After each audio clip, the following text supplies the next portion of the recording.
Bonjour et bienvenue sur Info 83. Ça y est, on y est. Premier jour de confinement, deuxième saison, j'allais dire. En tout cas, c'est la deuxième fois que nous sommes soumis donc à cette règle. L'ensemble des entreprises le sont. En tout cas, il y a des entreprises qui sont dispensées de ce confinement parce qu'elles sont essentielles, bien évidemment, à la consommation, à l'activité de tout un chacun, à notre quotidien. D'autres activités qui sont non essentielles, celles-ci doivent fermer. Donc, on connaît maintenant le principe du confinement. Pour en parler sur Info 83, comme nous l'avions fait lors de la première vague, c'est-à-dire lors de l'arrivée du virus, du premier confinement, nous allons faire intervenir tous les acteurs, tous les décideurs également locaux.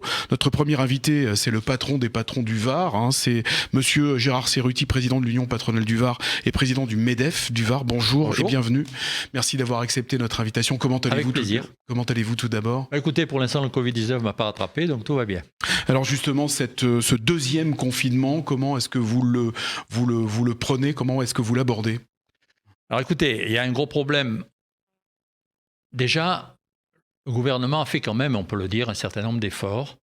Il va continuer à en faire et il essaye de maintenir une certaine activité. Je remettrai une restriction à cela, c'est le problème des petits commerçants. On est d'accord pour ouvrir les grandes surfaces, et j'ai absolument rien contre les grandes surfaces, mais ces grandes surfaces vendent tout un tas de produits que les petits commerçants vendent aussi. Et je crois que les petits commerçants n'ont absolument rien à se reprocher, en tous les cas pour une grande majorité d'entre eux, en prenant les précautions pour faire les gestes barrières, pour mettre des produits à l'entrée pour se nettoyer les mains, désinfecter les mains, exiger les masques à l'entrée de leur magasin, limiter à 2 voire 3 personnes dans le magasin. Je crois qu'ils ont tout fait pour que pour qu'il n'y ait pas d'impact sur leur clientèle. Je crois que c'est d'ailleurs en sachant quand même que les principales contaminations se font en famille. Parce que, effectivement, là, on ne prend plus de précautions. On se dit qu'on est en famille et qu'on peut enlever le masque, on peut s'embrasser, etc., etc.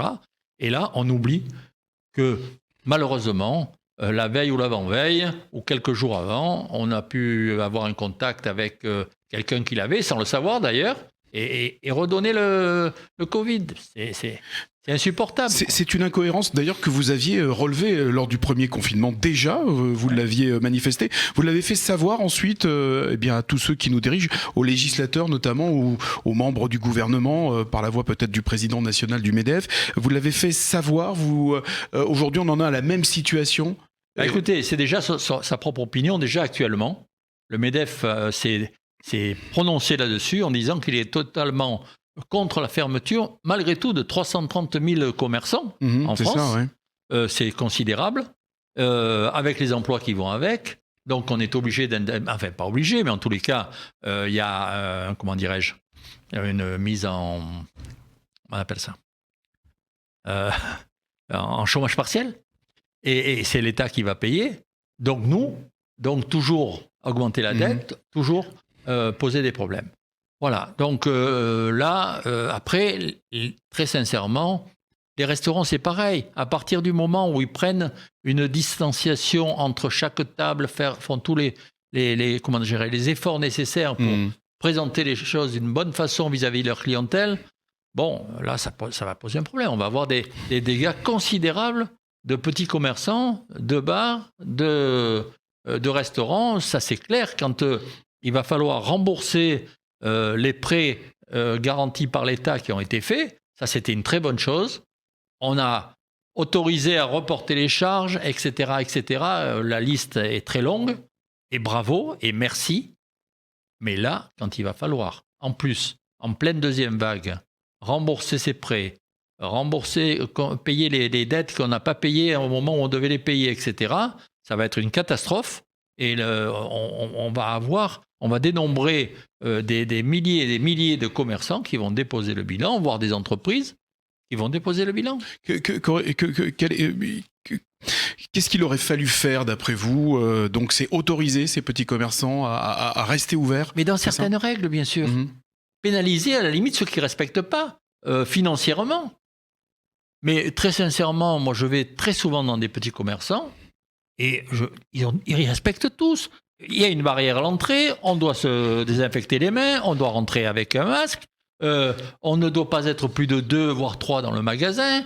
Enfin bref, vous êtes dans un supermarché, vous êtes à côté de n'importe qui. La plupart du temps, ils se baladent sans mettre le masque. Ils le mettent à l'entrée, puis après ils l'enlèvent parce que ça les gêne.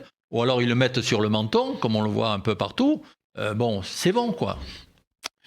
Vous dénoncez donc, j'ai lu dans votre communiqué que vous avez publié très récemment, je pense depuis l'annonce de ce confinement, second confinement, le sentiment d'injustice. Oui. Et vous le manifestez encore aujourd'hui. Donc phase 2 maintenant, puisque les choses sont actées et que ces petits commerçants malheureusement doivent rester fermés. Mais on va peut-être obtenir quand même, d'ici une quinzaine de jours, on va avoir un bilan qui va se faire. J'espère qu'à ce moment-là, ils vont réautoriser l'ouverture des petits commerçants sous certaines conditions, bien sûr. Vous allez donc appuyer, bien sûr, dans ce sens. Qu'est-ce que vous mettez en place? Qu'est-ce que l'UPV, le MEDEF du Var, met en place pour qu'est-ce qui a changé dans votre fonctionnement? On a mis en place une cellule de crise, comme on l'avait fait pour le premier confinement. On a mobilisé le personnel là-dessus, de façon à ce que toutes les entreprises puissent prendre des renseignements, aussi bien sur Internet, sur le site de l'UPV, qu'en téléphonant. Il y aura toujours quelqu'un pour leur répondre et répondre objectivement à leurs questions. Alors, depuis ce matin, le confinement a démarré hier à minuit. Est-ce que vous avez déjà des demandes, des questions? Bien sûr. Bien sûr. Quelles sont-elles? Elles sont de quel ordre, ces questions? Les principales, c'était déjà avoir les documents pour pouvoir se déplacer, etc. Donc, ce matin, à la première heure, on l'a envoyé à des milliers d'entreprises pour qu'elles aient des modèles, aussi bien pour leur personnel. Il ne faut pas oublier qu'il y a des personnels qui travaillent avant 6 heures du matin ou très tôt le matin. Il leur faut des fiches de déplacement, etc. Donc ce matin, il y en a beaucoup, à mon avis, qui sont partis sans avoir le papier justificatif pour leur déplacement. Mais bon, je pense qu'ils vont faire preuve d'une certaine indulgence jusqu'à lundi quand même. Vous allez donc agir pour que ces commerces que vous avez cités tout à l'heure rouvrent d'ici une quinzaine de jours. Comment est-ce que vous allez agir? On agit au niveau national tout de suite. Ça, c'est déjà fait. Geoffroy Roux de Bézieux est 1000 fois d'accord avec nous pour porter cette modification. Et je pense que ça, il faut qu'on arrive à faire ouvrir les petits commerces. Sinon, ça va être une catastrophe. Les 20 milliards d'euros qui sont mis sur la table pour faire face aux conséquences du reconfinement, vous trouvez ça? Quelle est votre opinion? Écoutez, c'est suffisant? Moi, je pense que c'est quand même très bien.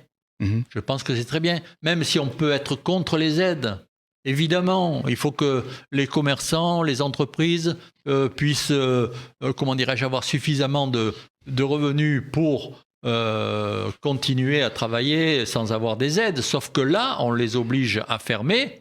Donc, effectivement, ça pose des problèmes et on a besoin, effectivement, que l'État compense ces fermetures. Alors, on a parlé également d'un dispositif fiscal pour baisser les loyers, l'exonération des charges. Là aussi, ça va dans le sens que vous souhaitez. Pour les loyers, je souhaite faire quand même une remarque. Il faut quand même pas oublier que beaucoup de personnes physiques ont pour leur retraite acheté des locaux, acheter des commerces, les murs de commerce pour pouvoir les louer, pour leur faire des revenus. Ils ont emprunté, ils se sont endettés. Et si on incite les commerçants ou les petites entreprises à ne pas payer leur loyer, on va droit dans le mur avec les petits bailleurs de commerce ou de locaux. Bien, Gérard Cerruti, on va rappeler donc que l'UPV, l'Union patronale du Var, reste mobilisée. Oui, reste mobilisée et pleinement à la disposition de toutes les entreprises. Voilà, donc... Je dis toutes, même celles qui ne sont pas adhérentes. Tout à fait, c'est bien de votre part d'ailleurs. Merci d'avoir répondu à ces questions, Gérard Cerruti, et puis on se retrouve très prochainement sur Info 83. À bientôt. Merci à vous. Au revoir. Merci, au revoir.